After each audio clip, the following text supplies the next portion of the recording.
आज का टॉपिक रहेगा पावर पॉइंट पे application of Bhagavad Gita in day to day life. किस तरह से आप भगवत गीता को अपने जीवन में लगा सकते हैं। तो this is topic is here, practical application of Bhagavad Gita in day to day life. तो आज इस पे चर्चा होगी। ये दो चीजों के बारे में चर्चा आ रही है। पहले ज्ञान क्या है और विज्ञान क्या है। ज्ञान है थ्योरेटिकल नॉलेज और विज्ञान है रियलाइज्ड नॉलेज। थ्योरेटिकल नॉलेज ज्ञान का becomes realized knowledge when it is put into practice। मतलब आपने सारे ज्ञान प्राप्त कर लिया, ये कैसे करना चाहिए, इसको ऐसे करना चाहिए, ये करना चाहिए, नहीं करना चाहिए, ये प्रोहिबिशंस है, ये प्रिस्क्रिप्शंस है, ये करें या न करें, ज्ञान प्राप्त कर लिया, पर उसको अभी जीवन में नहीं लगाया। जब उसको जीवन में लगा लेंगे तब आप कहेंगे कि यस, अब वो ज्ञान जो है उसको हमने विज्ञान में परिवर्तित कर दिया। तो ज्ञान और विज्ञान के बारे में कह रहे हैं। Bhagavad Gita was spoken not to a sannyasi or in a ashrama in Himalayas, but to Arjun, a householder and a warrior, and on the battlefield। ये सब लोग जानते हैं कि भगवत गीता का ज्ञान जो है किसी सन्यासी को नहीं दिया गया। हिमालय में, हरिद्वार में, उत्तराखंड में, तिब्बत में, चाइना में किसी जो है पहाड़ों के ऊपर किसी किसी गुफा में ज्ञान नहीं दिया गया है।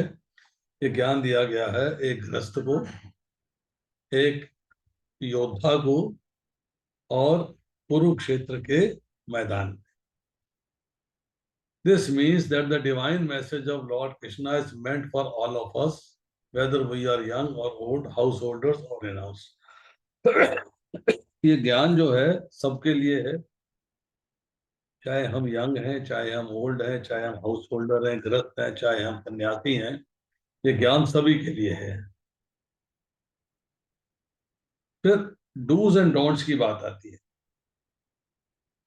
Why are there so many rules and regulations in spiritual life. मतलब हम कहेंगे आध्यात्मिक जीवन में आ गए, अरे बड़े कायदे कानून बना रखे हैं आपने, ये करो, ये करो, ये करो, ये ना करो, ये ना करो, ये ना करो। तो उसका एग्जाम्पल यह है कि हम किसी डॉक्टर के पास इलाज कराने जाते हैं तो वो आपकी नॉर्मल हेल्थ को मेंटेन करने के लिए आपको गाइडेंस देता है कि ये करना चाहिए और ये नहीं करना चाहिए। अगर आप उसको प्रॉपरली फॉलो करेंगे तो आप जल्दी से रिकवर कर जाएंगे। फिर हम लोग जो है आध्यात्मिक जीवन में भी बीमार हैं, क्योंकि हमें भी जो है सही रास्ता नहीं आता है। हम आध्यात्मिक जीवन में प्रवेश करना चाहते हैं, हमें रास्ता नहीं आता है, किस रास्ते चलना है, किस रास्ते नहीं चलना है, किस सड़क पे जाना है, किस सड़क पे नहीं जाना है, कौन सी गली में जाना है, कौन सी गली में नहीं जाना है। तो उसमें भी उन्होंने हमको जो है बहुत सारे तरीके बताए हैं कि ये करिए और ये ना करिए। अब आपको स्पिरिचुअल एडवांसमेंट करनी है, कब कर पाएंगे? जब आपका मन होगा करने के, जब आप वॉलंटरली, मतलब अपनी इच्छा से, अपनी मर्जी से, अपने मन से आध्यात्मिक जीवन में प्रवेश करना चाहेंगे, जबरदस्ती से नहीं। कोई आपको कंपेल करे, कोई आपको मजबूर करे, कोई आपसे कहे नहीं तुम करो, उससे नहीं। आपको आध्यात्मिक जीवन में अर्थात भगवान के साथ संबंध कायम करने में, संबंध बनाने में आपकी अपनी चॉइस होनी चाहिए। तो बेसिक प्रिंसिपल्स क्या है एप्लीकेशन के? कि follow ABCDEFG of bhakti to advance in spiritual life. आध्यात्मिक जीवन में अगर आगे बढ़ना है तो आपको ये जो 7 अक्षर हैं, ए से लेके जी तक, इनके मीनिंग समझने होंगे और इनका पालन करना होगा। तो ए क्या है? ए है enter into the company of devotees of Lord Krishna as much as we can. मतलब भक्तों का संग करिए जितना ज्यादा से ज्यादा हम कर सकते हैं। अब शास्त्र कहता है devotee is very rarely found. Devotee जो है वो आसानी से नहीं मिलता। स महात्मा सुदुर्लभा, महात्मा जो है बड़ी दुर्लभता से मिलता है। तो श्रीमद् भागवतम जो है इसको एक्सप्लेन करती है कि amongst millions of various yogis and perfected beings hardly one is devotee of the Lord.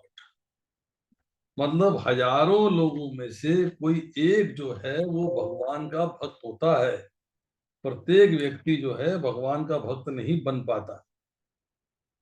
अब देखिए, भगवत गीता के 7वें अध्याय के 3रे श्लोक में भी कहा गया है, मनुष्या नाम शस्त्रेषु कश्चिद् यच्चति सिद्धये यतमपि सिद्धा नाम कश्चिन्मा वेति तत्वतः। काउंटलेस जीव हैं, मतलब असंख्य जीव हैं, असंख्य मनुष्य हैं। उनमें से असंख्य जीवों में से असंख्य मनुष्यों में, मतलब करोड़ों में से लाखों मनुष्य ऐसे कह लीजिए आप, कि एक जो है मनुष्य शरीर प्राप्त करता है। उसमें एक जो है वो स्पिरिचुअल पाथ पे आने का प्रयास करता है। जो अनेकों जीव इस तरह के स्पिरिचुअल पाथ पे आना चाहते हैं, उनमें से एक भगवान को जानने का प्रयास करता है। और एक जो जानने का प्रयास करता है वो उन सैकड़ों हजारों लाखों में से एक उनको जान पाता है। और जो एक उनको जान पाता है वो भगवान के शरणागति होता है, उनको सरेंडर करता है। तो devotee of A Lord is very rarely found. फिर श्रीमद् भागवतम में कहा गया है कि एक क्षण भर के लिए भी अगर आपको भक्त का संग मिल जाता है तो ये आपकी जो है मुक्ति से भी ज्यादा इंपॉर्टेंट है। स्वर्ग लोक जैसे लोकों में जाने से भी ज्यादा इंपॉर्टेंट है। तो जो भौतिक संसार के सुख भोग मिलने उनका तो मुकाबला ही क्या। Even a moments association with the devotees of the lord is more valuable than even liberation and elevation to heavenly planets. What then to speak of ordinary material benedictions. भौतिक संसार में पद मिल गया, प्रतिष्ठा मिल गई, ये मिल गया, वो मिल गया, सब कुछ मिल गया, भौतिक ऐश्वर्य मिल गया, सुख भोग मिल गया, ये कोई वैल्यू नहीं रखता। Even by just a moment's association with devotees of the Lord, the door to path of perfection is opened up. द्वार खुल जाता है आध्यात्मिक जीवन में प्रवेश करने का। द्वार खुल जाता है भगवान के धाम जाने का। द्वार खुल जाता है मुक्ति प्राप्त करने का। और द्वार खुल जाता है भक्ति प्राप्त करने का। इससे बिगिनिंग कहां से होती है? एसोसिएशन ऑफ डिवोटीज से। अब देखिए, फिर कहते हैं कि डिवोटीज को ऑर्डिनरी नहीं समझना चाहिए, उनको भौतिक दृष्टि से नहीं देखना चाहिए। गरीब है, अमीर है, किस कास्ट का है, किस धर्म का है, कौन सा है, कौन सी कम्युनिटी को बिलोंग करता है, पढ़ा लिखा है, अनपढ़ है। आपको उनके साथ विनम्र होके, हम्बल होके, एक डिवोशनल स्पिरिट, भक्तिमय दृष्टि के साथ उनके साथ मेल रखना चाहिए, मुलाकात रखनी चाहिए, एसोसिएशन रखना चाहिए। अब दूसरी बात कहते हैं कि अगर आपको कोई चीज प्राप्त करनी है तो कहाँ से प्राप्त करते हो? वहां से प्राप्त करते हो जहां वो अवेलेबल है, जिसके पास है उसी से प्राप्त करोगे ना। तो भक्ति जो है वो प्राप्त होती है डिवोटीज की एसोसिएशन से, और कहीं से नहीं मिलती। तो भगवान जो है इस बात को बार बार कहते हैं कि डिवोटीज का एसोसिएशन होना चाहिए और डिवोटीज के साथ आपकी मित्रता होनी चाहिए, क्योंकि man is a social animal, ऐसा सेइंग है। कहते हैं मनुष्य जो है एक सामाजिक प्राणी है। प्रत्येक मनुष्य को चाहिए मित्र, वेल विशर, सुहृद, मतलब उनके हितैषी हों, उनकी कंपनी चाहिए।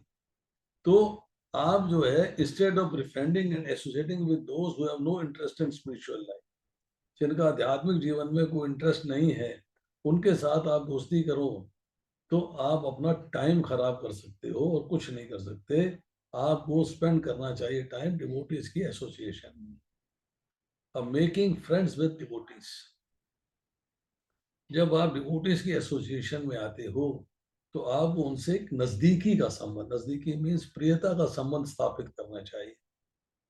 प्योर स्पिरिचुअल रिलेशनशिप, शुद्ध आध्यात्मिक संबंध। तो जब ऐसा एसोसिएशन हो जाता है तो आपको भक्ति करने में इंस्पिरेशन मिलती है, उत्साह मिलता है, और एक आध्यात्मिक शक्ति मिलती है, जिससे कि आप माया के इफेक्ट से, प्रभाव से दूर रह सकते हो। माया जो आपको हर मिनट जो है डिवोशनल सर्विस से खींच के भौतिक आकर्षण में लेके आती है। तो कंक्लूजन क्या है? Association with devotees, temple as well as convocation. मंदिर के भक्त हों या आपसे सीनियर कॉन्वोकेशन के भक्त हों, उनसे वैष्णव एटिकेट लर्न करना चाहिए। अपने नजदीक के इस्कॉन टेम्पल में जाना चाहिए, और कॉन्वोकेशनल प्रीचिंग प्रोग्राम जहाँ पे कि आपको ज्ञान की प्राप्ति हो, चाहे वो DYS है, चाहे वो भक्त नाम हट है, चाहे कैसा भी भक्ति वृक्ष है, आश्रय, जो भी प्रोग्राम लगता है आपके मंदिर में, उसमें आपको जो है ज्वाइन करना चाहिए, इस्कॉन डिवोटीज के साथ एसोसिएशन करनी चाहिए। अब आता है point number 2, that is B. B क्या है कि आपको बुक रीडिंग करनी है या बुक हियरिंग करनी है, ग्रंथ पढ़ने हैं या ग्रंथों को सुनना है, आपको प्रवचन सुनने हैं, आपको लेक्चर सुनने हैं, आपको चर्चाएं सुननी है। हियरिंग डिस्कोर्सेस, सुनना। जब आप डिवोटीज का संग करते हैं तो आपका जो बातचीत करने का विषय होना चाहिए वो कृष्ण कथा होनी चाहिए, भक्ति होनी चाहिए, भक्तों के बारे में बात होनी चाहिए, जो जो प्रीवियस आचार्य हुए हैं उनके बारे में बात होनी चाहिए, और भगवान की भक्ति से संबंधित बातें होनी चाहिए। शास्त्र कहता है कि हियरिंग इज वेरी पावरफुल। सुनना जो है बहुत शक्तिमान है, बहुत इंपॉर्टेंट है। Divine messages and vibrations like Bhagavad Gita or the holy name penetrate into heart through the ear and create love of God. Bhagavad Gita है, जप है, भागवत है, ये आपके हृदय में प्रवेश करते हैं जब उसे ध्यान पूर्वक सुनते हो। ध्यान पूर्वक, ये बात इंपॉर्टेंट। सुनना है तो ध्यान पूर्वक सुनना है।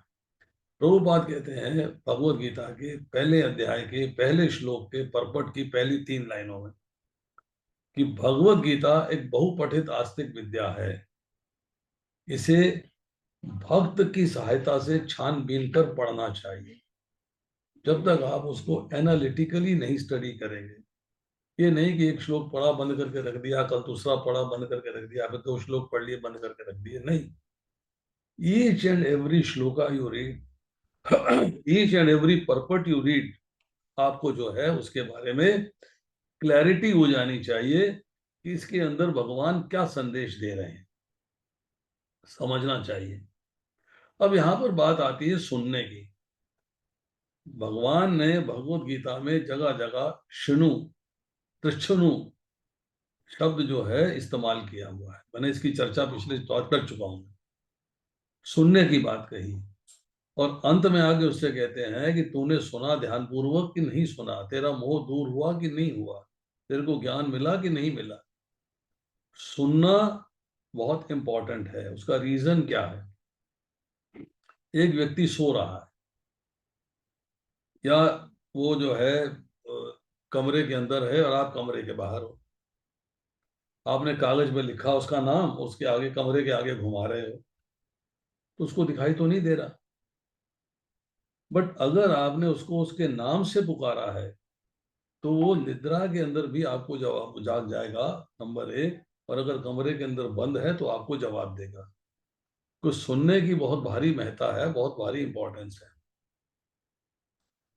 भगवान कृष्ण जो है भगवत गीता के अंदर एक्सप्लेन करते हैं, मत चित्ता मदगत प्राणा बोधयंत परस्परम कथयंत चय माम नित्यम तुष्यंति चय रमंति चय।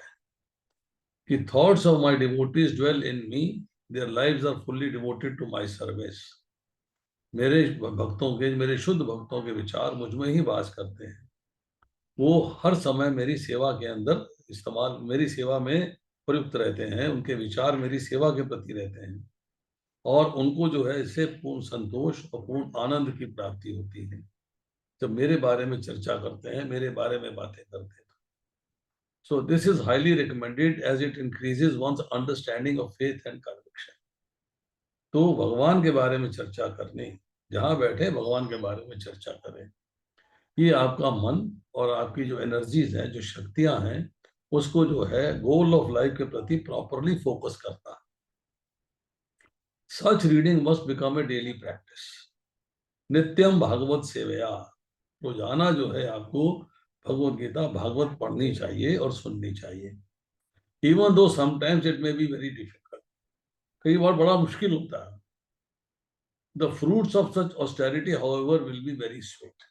ये आप तपस्या करते हो, समय निकाल के पढ़ते हो, तपस्या है ये, तप है, अपने आप को तपाते हो।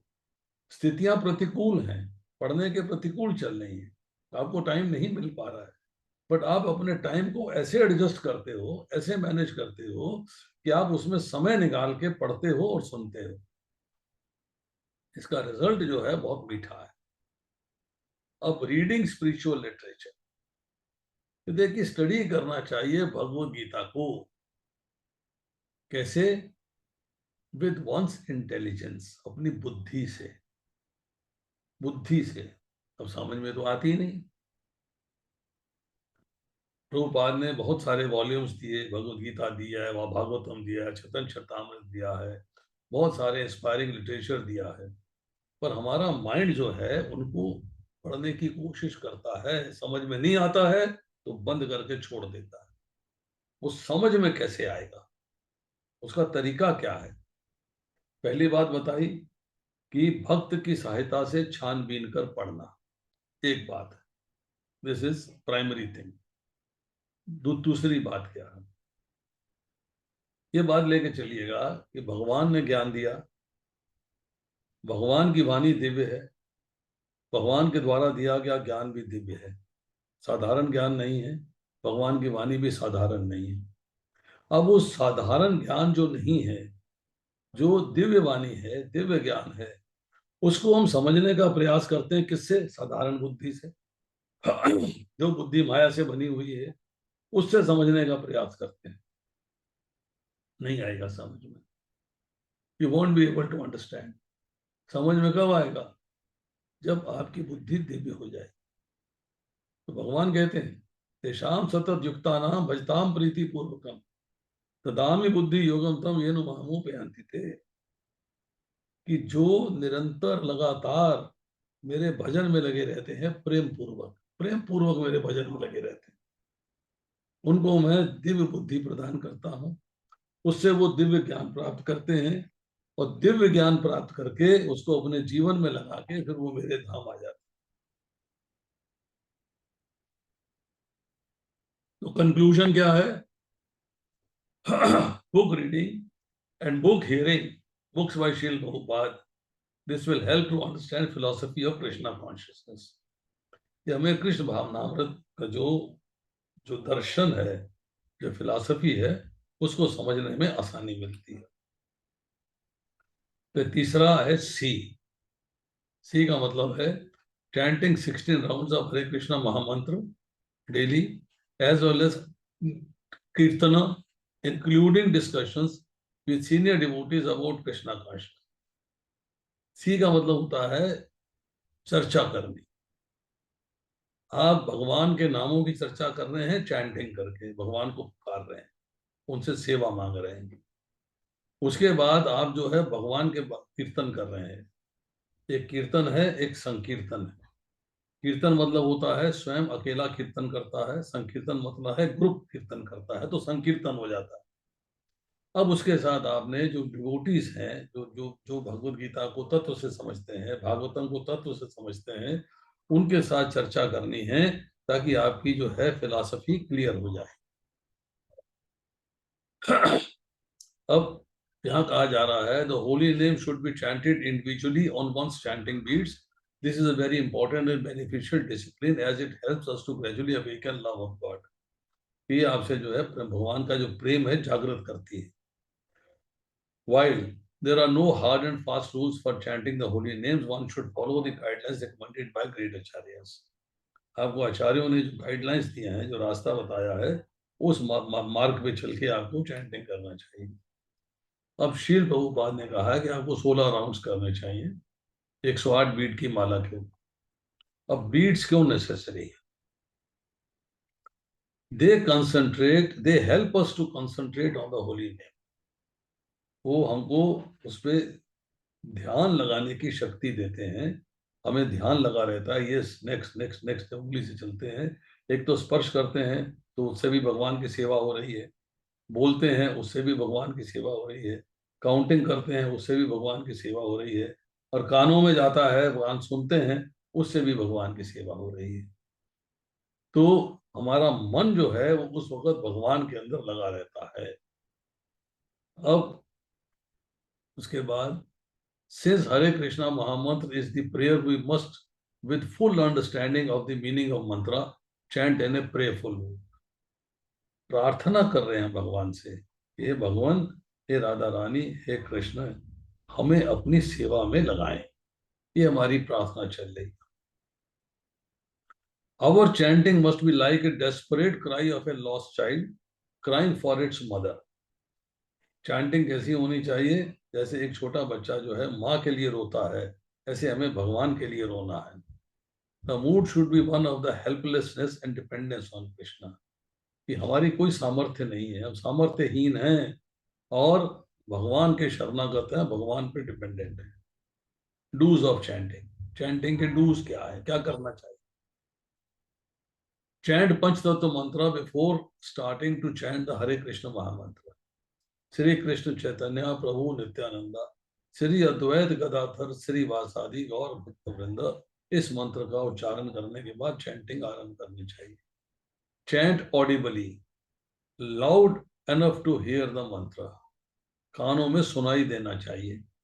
प्रोनाउंस ईच नेम डिस्टिंक्टली, हर नाम को जो है अलग अलग जो वर्ड्स हैं वो सुनने चाहिए, होना चाहिए। हरे कृष्णा कृष्ण कृष्ण हरे हरे, हरे राम राम राम हरे हरे। ऐसा नहीं होना चाहिए हरे कृष्ण कृष्ण कृष्ण हरे राम राम राम हरे कृष्ण कृष्ण कृष्ण हरे राम हरे कृष्ण कृष्ण, ऐसे नहीं होना चाहिए। Name should be pronounced distinctively. Chant with respect, devotion and concentration. आदर होना चाहिए, भक्ति होनी चाहिए और ध्यान पूर्वक करना।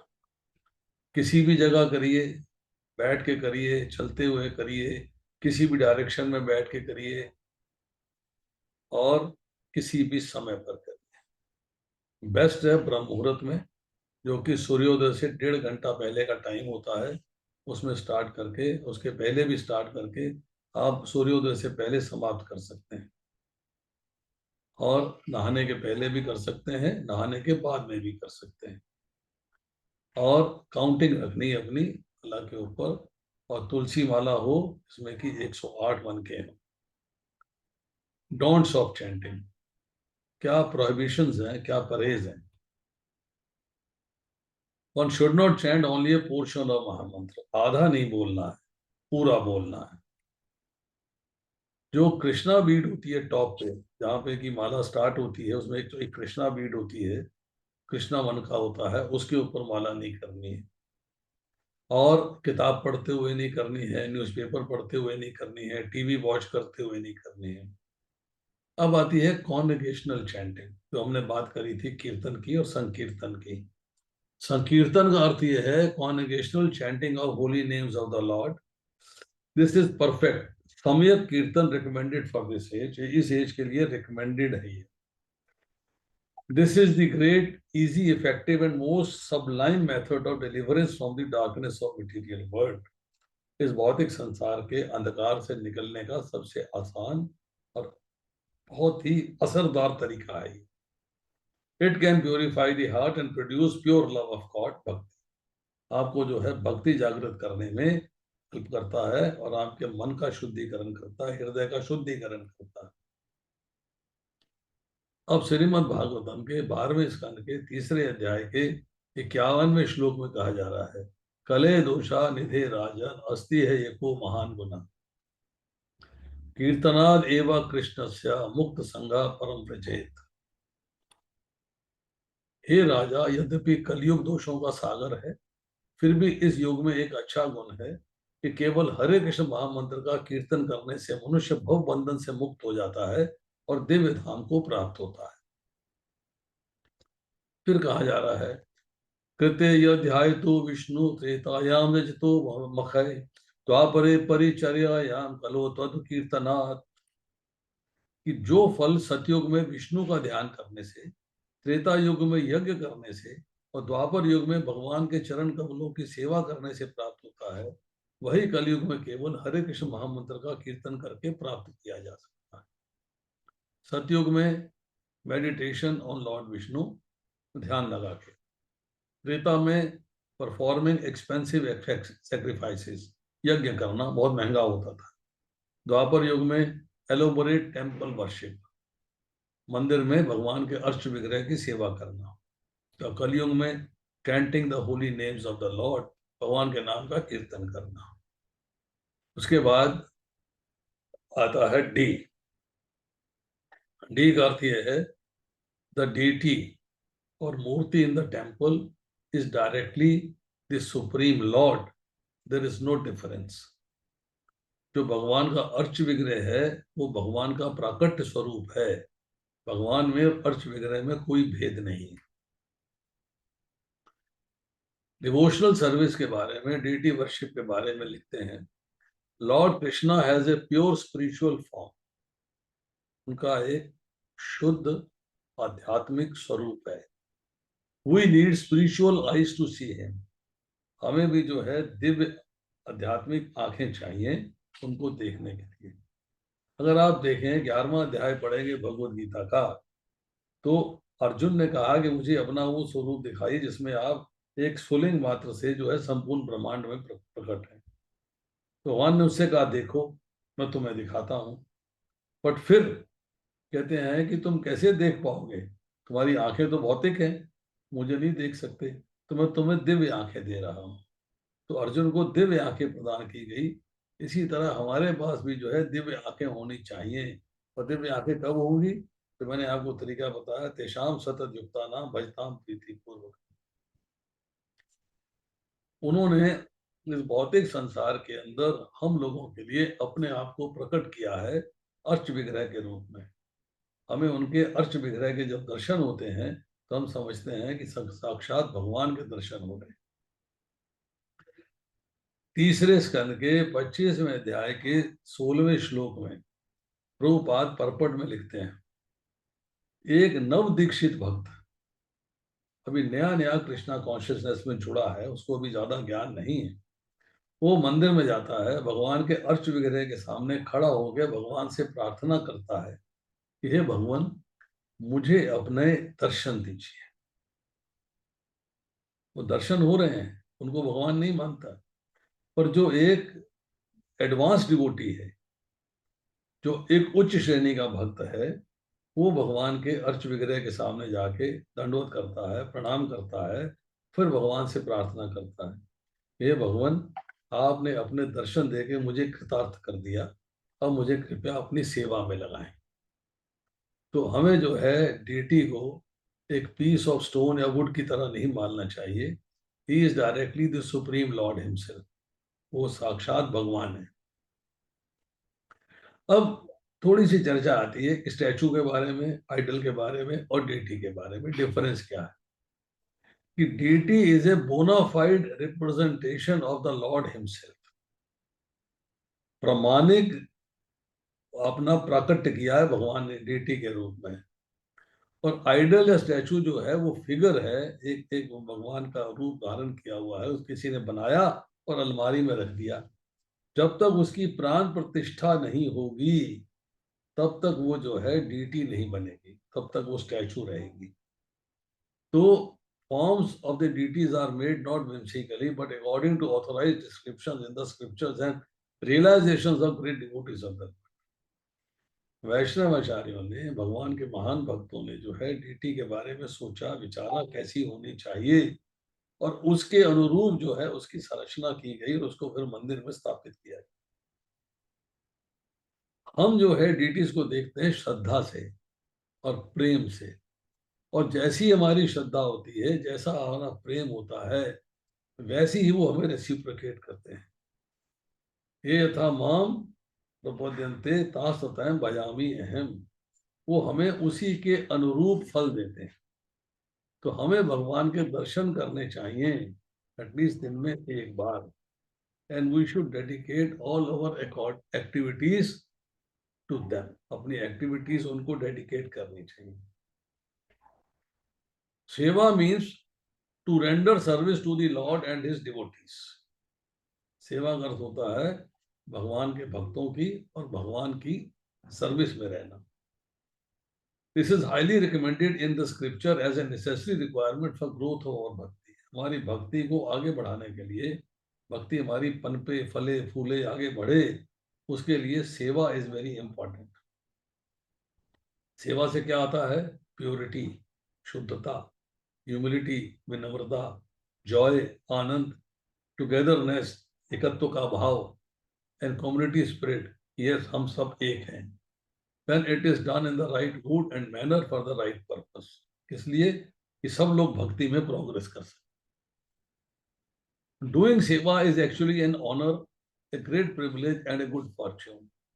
So one should never take सेवा lightly for granted।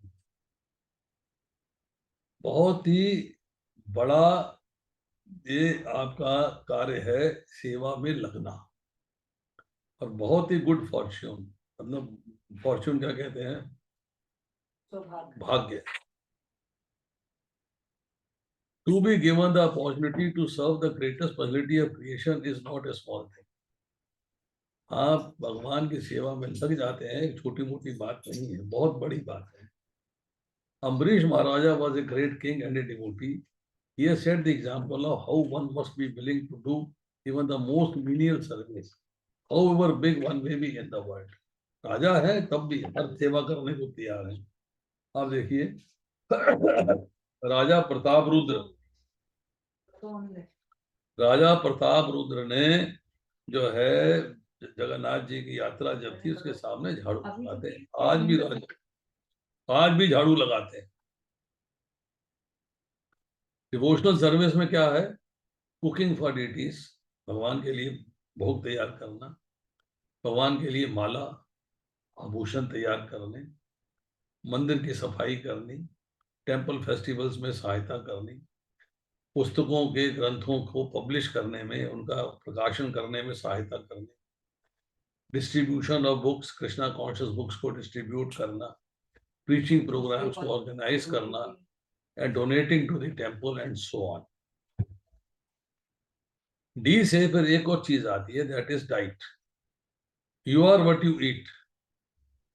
The saying goes, if we eat pure food we will become pure. हम शुद्ध भोजन भगवान का प्रसाद खाएंगे तो हम जो है शुद्ध होते चले जाएंगे। If not we will become contaminated. अगर हम भगवान को भोग लगा के नहीं खाते हैं, अपने आनंद के लिए खाते हैं, तो पाप खाते हैं। यज्ञ शिष्टाष्ट संतो मुच्यन्ते सर्व किल विषय पूजन्ते ते दुखम पापा ये बचन्ते आत्म कारणात्। भगवान के भक्त सभी प्रकार के पापों से मुक्त हो जाते हैं, क्योंकि वे यज्ञ में अर्पित भोजन को ही खाते हैं। अन्य लोग जो अपने इंद्रिय सुख के लिए भोजन बनाते हैं, वे निश्चित रूप से पाप खाते हैं। अब देखिए, भगवान ने कहा पत्रम पुष्पम फलम तोयम यो में भक्त्या पृच्छति तदहम भक्त उपरतम अश्नामी व्रत आत्मना। कि यदि कोई प्रेम के साथ तथा भक्ति के साथ मुझे पत्र पुष्प फल या जल प्रदान करता है, तो मैं उसे स्वीकार करता हूं। शर्त क्या है? इसमें शब्द भक्तियां 2 बार इस्तेमाल हुआ है कि भक्ति पूर्वक और प्रेम पूर्वक। जो व्यक्ति भगवान की भक्ति में लगा हुआ है और प्रेम से भगवान को अर्पित करता है, वह जो है भगवान को जब अर्पित करता है तो भगवान उसे स्वीकार करता। अब भगवान कहते हैं यद करोषि यद शनासी यद जुहोषि ददासी यथा यद तपस्यासि कौन्तेय तद कुदृष्ट्वा मदर्पणम। हे कुंती पुत्र, तुम जो कुछ करते हो, जो कुछ खाते हो, जो कुछ अर्पित करते हो या दान देते हो, और जो भी तपस्या करते हो वो मुझे अर्पित करते हुए करो। भगवान ने कहा कि आपने जो कार्य करना है मुझे अर्पित करते। इसके बारे में हम चर्चा कर चुके हैं, भगवान को अर्पित कैसे किया जाता है। जो कुछ खाते हो वो मुझे अर्पित करो, फिर उसके बाद प्रसाद के रूप में खाओ। जो कुछ अर्पित करते हो या दान देते हो, जो भी तपस्या करते हो, मुझे अर्पित करो। We can offer Krishna only what he accepts. Krishna accepts only pure सात्विक। हम भगवान को वही देंगे, अर्पित करेंगे जो भगवान एक्सेप्ट करेंगे। सात्विक भोजन को बनाइए, भगवान को भोग लगाइए और उसके बाद प्रसादम खाइए। उसके बाद है ई। ई का मतलब यह है इवेजन। इवेजन कहते हैं अवॉइडेंस को। No onion, no garlic, no vinegar, no mushrooms, no meat, no chicken, no fish, no eggs. मतलब अभक्ष्य पदार्थों का भोजन नहीं करना है। उसको भगवान को भोग नहीं लगा सकते, इसलिए आप उसे खा नहीं सकते। This should be very clear. No intoxication. Tea, coffee, alcohol and tobacco, ये चार चीजों से, ऐसी मिलती जुलती और चीजें, चॉकलेट है, Coca Cola, Campa Cola, Pepsi Cola, ये सब जो है नशीली वस्तुएं हैं, इनसे इनको अवॉइड करना है। No illicit sex, sex other than procreation, मतलब स्त्री के लिए पर पुरुष से और पुरुष के लिए पर स्त्री से संबंध को स्थापित करना, it is not required. No gambling, no speculation, no lottery, आपको जुआ नहीं खेलना है, लॉटरी नहीं खेलनी है। Evasion avoidance, regulative principles, by following four regulative principles, no illicit sex, no gambling, ये आपको जो है चीज करनी है। एंड आपको how can one be Krishna conscious in family life, इन चारों चीजों को अवॉइड कर देने से। इवेजन, फोर रेगुलेटिव प्रिंसिपल्स जो हैं भागवतम में डिक्लेयर किया गया है कि धर्म जो है वो चार पायों पर टिका हुआ है: mercy, austerity, cleanliness and truthfulness. Mercy means Daya. Meat eating अगर करेंगे तो मर्सी खत्म हो जाएगी, इसका मतलब है मीट ईटिंग नहीं करनी। ऑस्टेरिटी मतलब पवित्रता, तपस्या। तपस्या, तपस्या क्या है? ऑस्टेरिटी मीन्स इंटॉक्सिकेशन, आपको नशीली वस्तुओं का प्रयोग नहीं करना। क्लीनलीनेस, पवित्रता, शौचम, इलिसिट सेक्स, आपको पवित्र रहना है। और ट्रूथफुलनेस मतलब सत्यता, गैम्बलिंग नहीं करेंगे तो आप सत्य के पाथ पे रहेंगे। ये चार एक्टिविटीज अगर करते हैं हम, जैसे कि मीट ईटिंग करते हैं, इंटॉक्सिकेशन करते हैं, इलिसिट सेक्स करते हैं और गैम्बलिंग करते हैं, तो ये जो है चार को पाप के स्तंभ कहा जाता है, पिलर्स कहा जाता है। इनकी वजह से they are the cause of great misery, दुख और कष्ट जो है इनकी वजह से आते हैं। इनको सबको अवॉइड करना चाहिए, खास तौर पे जो लोग आध्यात्मिक जीवन में प्रोग्रेस करना चाहते हैं। ये जो चार रेगुलेटरी प्रिंसिपल दिए गए हैं, they are very important for the devotees of the lord. No meat eating, no intoxication, no illicit sex and no gambling. अब मीट ईटिंग इज क्रूअल, थोड़ी सी चर्चा इसके बारे में। Meat is a product of violence, हिंसा से आता है मीट। क्रूअलिटी, क्रूरता से आता है, और ये मर्सी के प्रिंसिपल, दया के प्रिंसिपल्स के अगेंस्ट हो गया। वायलेंस मतलब अहिंसा, ब्रीड्स वायलेंस। अहिंसा होती है, फिर अहिंसा होती है, फिर अहिंसा होती है, नहीं, हिंसा होती है, फिर हिंसा होती है, फिर हिंसा होती है। That is mean eaters are more prone to violent mentality because they partake the products of violence। तो जितने भी जो है आप देखेंगे जानवर, पशुओं में लेके चले, जितने भी मीट ईटर्स हैं सब हिंसक होते हैं। शेर लीजिए, चीता लीजिए, बाघ लीजिए, हायना लीजिए, ये सारे के सारे जो है हिंसक होते हैं। परंतु जो लोग, जो जो जानवर जो है अहिंसक हैं, गाय है, भैंस है, बकरी है, और हाथी है, ये मीट नहीं खाते हैं। तो ये जो है, ये अहिंसा का पालन करते हैं। इसी तरह मनुष्यों के अंदर भी जो लोग हिंसक होते हैं उनका बैकग्राउंड में होगा कि मीट ईटर्स है वो, और जो लोग अहिंसा का पालन करते हैं वो जो है दया के रास्ते पे हैं, वो जानते हैं वो मीट ईटर्स नहीं है। पाइथागोरस ने कहा, the person who seize nothing objectionable in killing of animals gradually becomes thinking the same way about humans. Pythagoras एक जो है यूरोपियन फिलासफर था। उसने कहा है कि जो लोग जो है पशुओं को मारने में कोई दिक्कत नहीं समझते हैं, वो आने वाले कल में समय पाकर जो है मनुष्यों को मारने में भी दिक्कत नहीं समझेंगे। ये बात हम आज के करंट समाज में देख सकते हैं। Civilised behaviour is to survive with minimum possible pain to others. अगर आपको सभ्य जीवन बिताना है, सभ्य संसार में रहना है, तो दूसरों को कम से कम कष्ट देना चाहिए। तो मीट ईटिंग जो है अनसिविलाइज्ड एक्टिविटी है। अब इंटॉक्सिकेशन की बात करते हैं। Intoxicated person is out of touch with reality and lives in fast world. वो सपनों में रहता है, वो हर वक्त नशे में है, संसारिक बातों में ध्यान नहीं देता, हर वक्त नशे में रहता है। तो जो भी लिविंग बीइंग्स हैं इस संसार के अंदर, वो इंटॉक्सिकेटेड हैं, सब नशे में है। क्या नशा है? डिजायर फॉर सेंस ग्रेटिफिकेशन, इंद्रिय तृप्ति का नशा, भौतिक संसार में सुख भोग भोगने का नशा, और भगवान को भूलने का नशा। तो artificial intoxicant therefore only serve to increase the forgetfulness further and take us towards hellish conditions of life.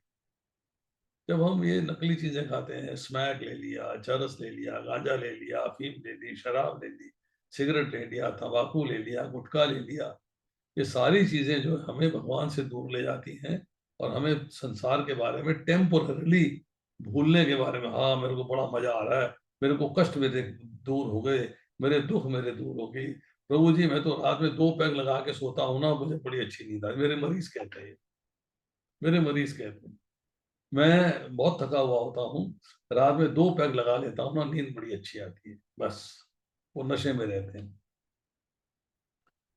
Intoxicants make one incapable of performing any kind of austerity. वो तपस्या नहीं कर पाते, वो कैलकुलेशंस नहीं कर पाते। मैं अपने मरीजों में देखता हूँ, वो जब नशे में होते हैं तो कैलकुलेशन नहीं कर पाते। वो कहीं पैसे ज्यादा देने होते हैं तो कम देते हैं, कम देने होते हैं तो ज्यादा दे देते हैं। Liquor, drugs, tobacco products, paan and paan masala, gutkha and even tea and coffee are intoxicants और various degrees and should be avoided. इनको अवॉइड करना चाहिए। अब आती है no illicit sex. This means no sex outside of marriage and regulated sex within, even within marriage. हमने विवाह हो गया है तभी सेक्स को रेगुलेट करना है, और बाहर तो करने का सवाल ही नहीं पैदा होता। तो illicit sex is against the principles of cleanliness physical and mental. ये पवित्रता नहीं रहने देता, मन के अंदर भी और शरीर के अंदर भी। Illicit sex makes one forget the goal of life. आप अपने जो है जीवन का लक्ष्य भूल जाते हो, और आप जो है जो चेतना की जो निम्न स्थितियां होती हैं उनमें पहुंच जाते हैं। गैम्बलिंग, गैम्बलिंग डिस्ट्रॉयज ट्रूथफुलनेस, सत्यता को समाप्त कर देती है। क्रिएट्स ग्रीड, लालच पैदा करती है, अब फायदा हो जाएगा, अब फायदा हो जाएगा, अब फायदा हो जाएगा। And destroys peace of mind, आपका मन जो है उसको बिल्कुल उद्वेलित कर देती है, शांति भंग कर देती है, और सब कुछ समाप्त हो जाता है। Apart from the obvious meaning of word gambling, which includes such activities such as speculation in the stock market and high-risk business ventures, ये जो स्पेकुलेशन है ये आपको कल फायदा हो जाएगा, ये स्टॉक कल फायदा देगा, स्टॉक कल फायदा देगा, ये गैम्बलिंग है, इसको अवॉइड करना चाहिए, शास्त्र कहता है। हम इसके फायदे लाभ के अंदर नहीं जाना चाहिए। No gambling also included are such apparently innocent amusements as lottery tickets, the games, horse racing and TV shows like कौन बनेगा करोड़पति। ये सब चीजें गैम्बलिंग है।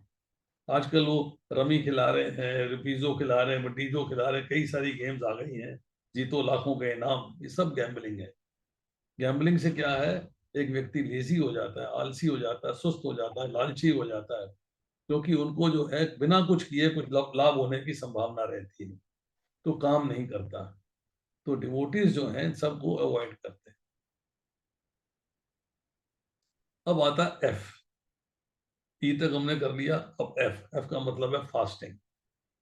Regulated fasting on specific occasions of spiritual significance is an important austerity for those seeking spiritual advancement. जो खास त्योहार होते हैं उन दिनों में आपको फास्टिंग करनी चाहिए, उससे आपकी स्पिरिचुअल एडवांसमेंट होती है। लोग जो है संसार के अंदर, भारतवर्ष के अंदर देवताओं को प्रसन्न करने के लिए फास्ट रखते हैं। कोई सोमवार का रखता है, कोई मंगलवार का रखता है, कोई बुधवार का रखता है, कोई शुक्रवार का रखता है, कोई शनिवार का रखता है। नहीं, तो इससे जो है आपकी कोई स्पिरिचुअल आध्यात्मिक तरक्की नहीं होती है। फास्टिंग किसके लिए करनी चाहिए? जहां पे फास्टिंग के लिए फेस्टिवल्स हो सिर्फ कृष्ण के लिए, उनके लिए करनी चाहिए। Fasting on Ekadashi, this is the 11th day of lunar fortnight, this occurs twice. चंद्रमा की कलाओं के अनुसार ये 11वां दिन कहलाता है, और ये महीने में 2 बार आती है, एक बार कृष्ण पक्ष में, एक बार शुक्ल पक्ष में। ये भगवान हरि का दिन है।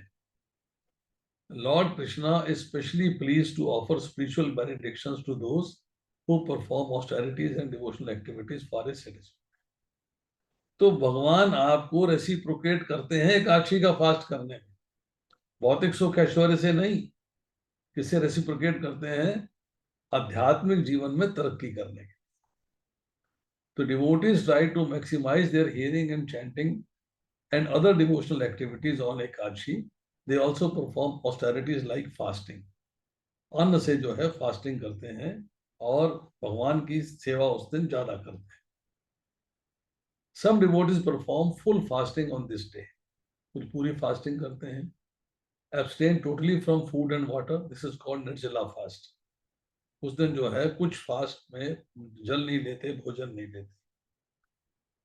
However, it is sufficient to fast from grains and beans only and partake of foodstuffs like fruits, vegetables, nuts, milk, and so on. Devotees should try to follow at least this standard. Prabhupada ने standard दिया। मैंने ऐसे भक्तों को देखा है, जैसे एकादशी होगी तो दशमी की शाम के बाद वो कुछ नहीं खाएंगे, सूर्योदय सूर्यास्त से पहले खा लेंगे, उसके बाद नहीं खाएंगे। पूरी रात फास्टिंग करेंगे, पूरा एकादशी का दिन फास्ट करेंगे, एकादशी की रात फास्ट करेंगे, और द्वादशी में पारण के समय ग्रहण करेंगे। वो वो वो बहुत ही ज्यादा पवित्रता के मार्ग पे चलते हैं। तो प्रभुपाद ने कहा है कि आप फास्टिंग करिए ग्रेन से और बीन से, और अपने फ्रूट्स लीजिए, वेजिटेबल्स लीजिए, नट्स लीजिए, मिल्क लीजिए, और इसका जितना स्टैंडर्ड जो है इसको फॉलो करना चाहिए। Fasting on appearance days of lord and his avatars, anniversaries हैं, डिसेंट ऑफ सुप्रीम लॉर्ड, भगवान जब प्रकट हुए हैं, जिसमें कृष्ण जन्माष्टमी है, गौर पूर्णिमा है, रामनवमी है, नित्यानंद त्रयोदशी है, इस तरह के दिनों में फास्टिंग करनी चाहिए। जो भी स्पीशियस डेज हैं जो भगवान कृष्ण से संबंधित हैं, उनके ऊपर फास्टिंग करनी चाहिए। तो निर्जला की बात आती है, ये एक पर्टिकुलर अवतार जब अपीयर हुए हैं तब ये जो है इसको फास्टिंग के लिए बोला गया। जैसे Shri Krishna Janmashtami, appearance of Lord Krishna, fasting till midnight. Ramnavami, appearance of Lord Rama, fasting till moon. Nursing Chaturdashi, appearance of Lord Narasimhadeva, fasting till sunset, and God Purnima Chaitanya Mahaprabhu, fasting for moonrise. ये 4 फास्टिंग प्रभुपाद ने compulsory बताई है कि ये आपको करनी चाहिए। अब ग्रेट आचार्य से उनके अपीयरेंस डेज पे, अब भगवान के अलग अवतार, बहुत सारे अवतार हैं, उनके ऊपर आपको जो है फास्टिंग करनी चाहिए। किसी 12 बजे तक फास्टिंग होती है। The word birth and death are not used for such pure devotees of Lord, because they do not come into this world and leave the world like other ordinary people who are bound to their karma. तो इन devotees के लिए जो वैष्णव है, उनके लिए जन्म और मृत्यु नहीं कहा जाता, उनके लिए कहा जाता है प्रादुर्भाव और तिरोभाव दिवस क्या है? They come as a special messengers of the lord to further his mission. वो भगवान द्वारा भेजे गए इस भौतिक संसार में बद्ध जीवों का उद्धार करने के लिए। उसके बाद है जी, एफ के बाद है जी। जी का मतलब है गुरु परंपरा, गुरु एंड गुरु परंपरा, उसको फॉलो करना चाहिए। ब्रह्म माधवा गौड़िया संप्रदाय को हम बिलोंग करते हैं, उसके परंपरा को हमें फॉलो करना चाहिए। अब उसमें गुरु की क्वालिफिकेशन क्या है? He must come in proper परंपरा, उसको परंपरा से आना चाहिए।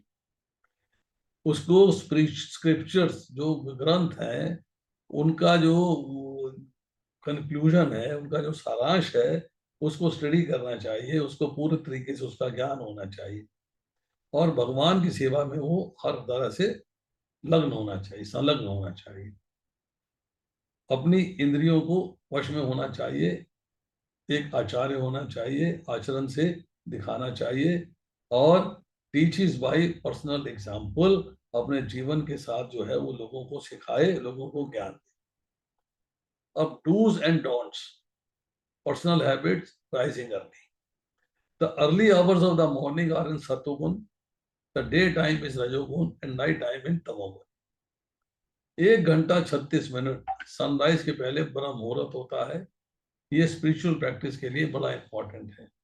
At this time, the atmosphere is clean and peaceful. The mind and body are fresh and rested. As the day progresses, however, many disturbances arise which do not permit one to focus one's mind and energies on the worship, study of scriptures and chanting. आपको disturbance जो है वो करती, disturbance आपको जो है रुकावट पैदा करती है। किसमें? अपने मन को, अपनी शक्ति को भागवत पढ़ने में, भगवत गीता पढ़ने में, भगवान की डीटी वर्शिप में लगने के लिए।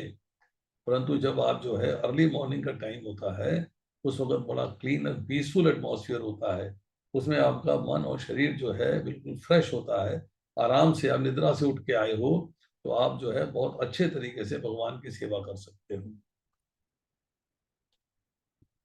One should not spend the early hours of morning talking or working on petty and materialistic matters or in sleep. This time should be reserved exclusively for one's spiritual development. आध्यात्मिक जीवन के विकास के लिए समय जरूरी है। भौतिक संसार की बातें नहीं करनी है, दुनियादारी की बातें डिस्कस नहीं करनी है और आपको समय पे निद्रा भी नहीं लेनी है। In order to rise early, one should go to bed early at night. Early to bed and early to rise makes a man healthy, wealthy and wise. Keeping late hours regularly is not a good practice for spiritual aspirant. Keeping physically and mentally clean. One keeps physically clean by taking bath at proper time and avoiding contaminated activities, places and सुबह समय में अपना जो है ब्रह्म मुहूर्त में स्नान कर लें। One should take bath immediately upon rising early, since sleep is in tamoguna and its effect must be wiped out as soon as possible. तो तमोगुण के इफेक्ट को वॉश करने के लिए आपको स्नान आवश्यक है। The contamination of sleep is not only physical but mental as well. मतलब नींद से जो अपवित्रता आती है वो आपके जो है शरीर के लिए बहुत ही भक्ति में लगने के अवरोधक है। तो mind also needs purified immediately upon rising. मन भी जो है राइज करने के बाद शुद्ध होना चाहिए। The mind is purified bye chanting the Holi names of the Lord. One should therefore make it practice and habit to chant Lord Krishna's names, not only as soon as one rises, but at all other times too, however possible.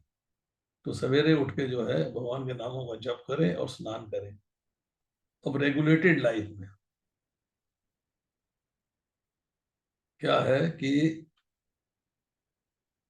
युक्ताहारा विहारस्य, युक्त चेष्टस्य कर्मसु, युक्त स्वप्न बोधस्य योगो भवति दुःखः। भगवद गीता 6वां अध्याय 17वां श्लोक। जो खाने, सोने, आमोद प्रमोद तथा काम करने की आदतों में नियमित रहता है वह योगाभ्यास द्वारा समस्त भौतिक क्लेशों को नष्ट कर सकता है। आपको ये सारी चीजें, 4-5 चीजें बताई, खाना, सोना, आमोद प्रमोद और काम करने की आदतें, इसमें जो है नियम बनाना पड़ेगा, सिस्टमेटिकली करना पड़ेगा। अब regulated life, division of 24 hours. हमने किस तरीके से इनको 4 6 6 घंटे के 4 यूनिट्स बनाए। 6 घंटे की नींद, 6 घंटे के अंदर daily activities, bathing, getting ready, eating, travelling, etcetera etcetera. 6 घंटे में बिजनेस अर्निंग एक्टिविटीज हैं, और 6 घंटे में chanting, book reading, deity worship, book distribution, इस तरह करके भक्तों से चर्चा करनी। ये सारा 6 घंटे, 24 घंटे का समय आपने बना लिया। तो one's working hour should be regulated, आपके जो वर्किंग आवर्स है वो भी रेगुलेट होने चाहिए। The goal of life is not one's business, office, domestic course और एकेडमिक स्टडीज। ये गोल नहीं है, ये एसेंशियल है, आपको करने हैं, पूरे करिए, परंतु लक्ष्य जो है वो भगवत प्राप्ति है। While these things certainly have their place in life, they should not be the cause of neglect of spiritual life. भगवत प्राप्ति के रास्ते से भटकना नहीं।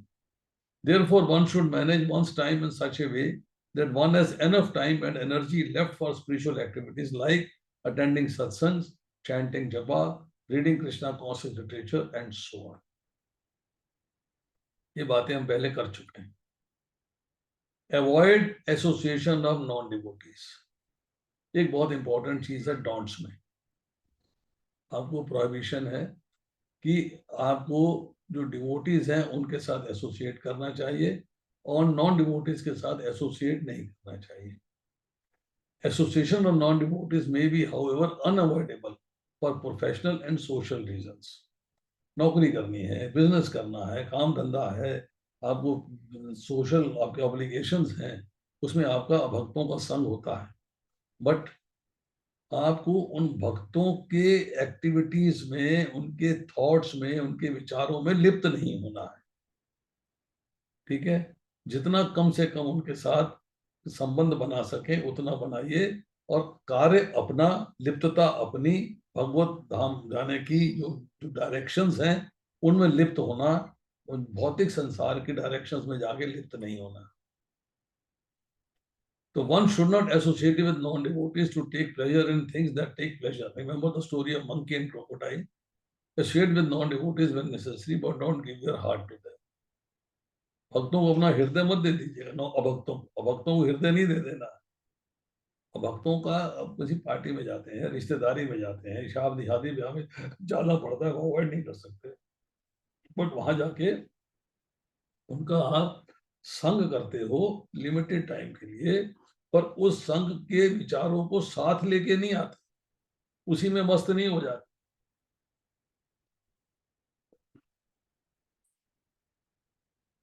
तो ऐसी जो एसोसिएशन है वो आपका टाइम वेस्ट करती है, आपको भक्ति के मार्ग से डिस्ट्रैक्ट करती है, and it's the root of evil and downfall. ये आपको पापमय जीवन के प्रति फिर प्रेरित करती है।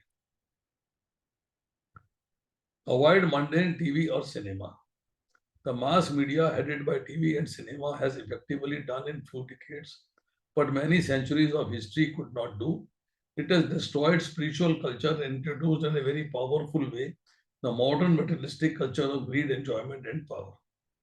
जब आदमी वीडियोस देखता है, मूवीज देखता है, फिल्में देखता है, अरे पेपर में इतनी बड़ी एड है, उसको देखना, उस पिक्चर को देखना, बस उसमें इंटरेस्ट हो गया, तो लालच हो गया, भौतिक संसार के प्रति आकर्षण हो गया, और भौतिक संसार में शक्तिमान बनने की इच्छा जागृत हो गई। तो डिवोटीज को क्या करना चाहिए? Seek their entertainment and enlightenment in association of devotees. उनको अपना आनंद लेना भक्तों के संग, devotional music, devotional drama, devotional literature.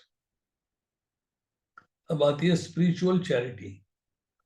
The scriptures say that householders must offer charity for the welfare of the society and for the service of the God.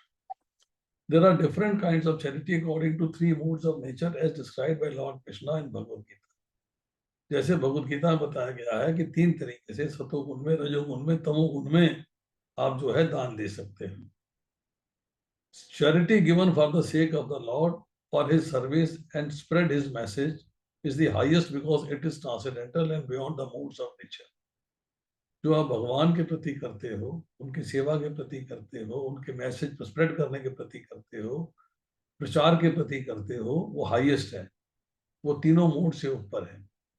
Charity Giving in charity protects the householders from greed and possessiveness. ये जो है house holders को लालच से बचाती है. By parting with fruits of his labor for higher cause, the householders are purified. जब आप एक उच्च कार्य के लिए, भगवान की भक्ति के लिए, भक्तों की भक्ति के लिए, वैष्णवाचार्यों के लिए दान देते हो, तो आपकी प्योरिफिकेशन होती है. To do all above mentioned things in hearing, chanting, association, and to learn them, a proper place is required. That is the temple of Lord Krishna. तो मंदिर जाना जरूरी है. The temple is not a place where one visits occasionally and bows one's head. ऐसा नहीं कि कभी गए माथा टिका के आ गए, दर्शन करके आ गए और थोड़ा सा दान दे के आ गए. अच्छा है, it is certainly good, but not enough. पूरा नहीं है. So what is the real purpose of visiting a temple? और टेम्पल विजिट करने का रियल पर्पस क्या है? Temple an institution of higher education. The purpose of a temple, teaching the importance of association of devotees. भक्तों के संग के लाभ क्या है? Dangers of materialistic association. भौतिक व्यक्तियों का संग करने का, भौतिक संसार का संग करने के खतरे क्या हैं? और acceptance guidance from a spiritual परसेप्टर. जो आपको ज्ञान देता है, शिक्षा गुरु है, दीक्षा गुरु है, उससे गाइडेंस लेनी. Regularly visiting temple, do's and don'ts. Some people से, why should we go to the temple? God is everywhere. Certainly God is everywhere, but do we have the eyes to see God everywhere? भगवान तो सब जगह है, पर क्या हमारे पास वो आंखें हैं कि हम भगवान को हर जगह देख सकें? A real temple is a place where we are trained to see God everywhere. Temple के अंदर हमें ट्रेनिंग दी जाती है कि भगवान को सब जगह कैसे देख सकते हैं. And in any case, if God is everywhere, then he is also, temple में भी है वो. When people say show me God, we can take them to the temple, show them the beautiful deities of the Lord and teach them how to see and understand. तो कहते हैं हमें भगवान दिखाओ, तो हम उनको लेके मंदिर में जा सकते हैं. वहां जाके उनको मंदिर में भगवान के दर्शन करा सकते हैं और उन्हें बता सकते हैं कि अर्च विग्रह जो है भगवान का साक्षात स्वरूप है और इनको किस तरह से देखना चाहिए, किस तरीके से समझना चाहिए. Some people say, I can practice bhakti at home. What is the need to go to the temple? भक्ति घर में कर सकता हूँ, मंदिर जाने की क्या आवश्यकता है? Certainly one can and should practice bhakti at home. But in order to learn how to do that properly, one must visit a bona fide. भक्ति घर में कर सकते हैं, परंतु ठीक से कैसे करनी है, ठीक से कैसे चलना है, आपको जो है एक बोनाफाइड में प्रमाणिक मंदिर में जाना पड़ेगा, जहां पे आपको जो है सही तरीके से गाइडेंस मिलेगी. एक बच्चा घर में भी पढ़ सकता है, फिर भी आप उसको स्कूल भेजते हो. इसी तरीके से आप कृष्णा कॉन्शियसनेस की प्रैक्टिस घर में भी कर सकते हो, पर आपको स्कूल भी जाना है, अर्थात टेम्पल भी जाना है. Hence, by regularly visiting the temple, one will learn how to make one's home a temple. आप जब टेम्पल विजिट करेंगे तो आप ये सीखेंगे कि अपने घर को मंदिर कैसे बनाना है. And eventually how to make one's heart a temple. अपने हृदय को मंदिर कैसे बनाना है. Make your home a temple, अर्थात one should try to maintain an altar, a small temple in the house. One may take guidance from devotees about how to do this.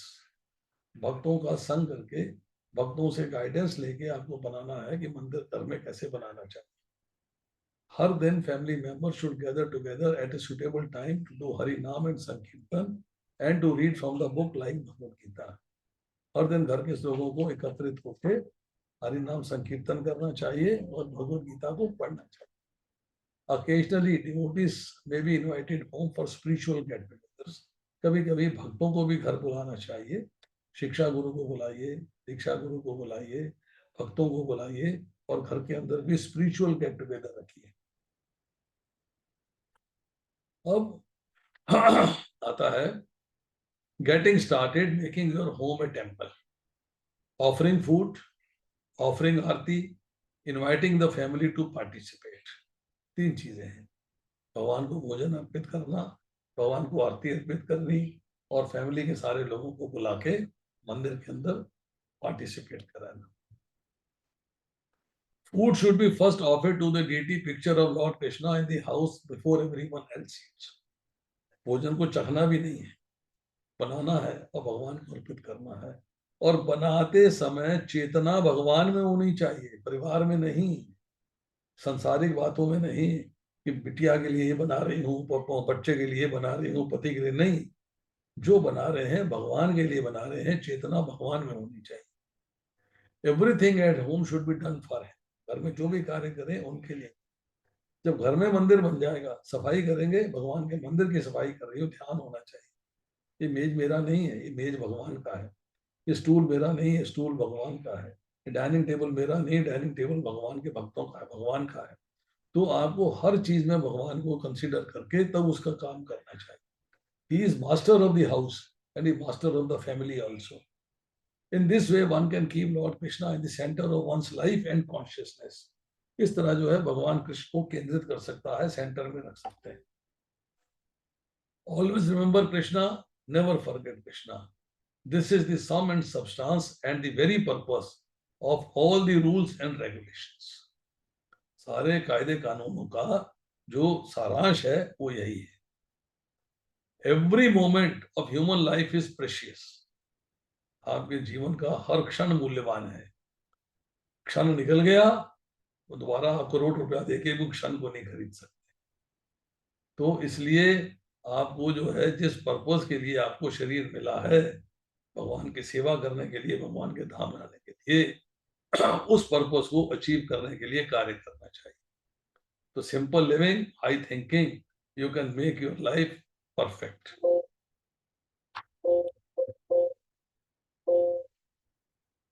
तो ये है आज का पावर पॉइंट प्रेजेंटेशन। यहाँ हम इसको समाप्त करते हैं।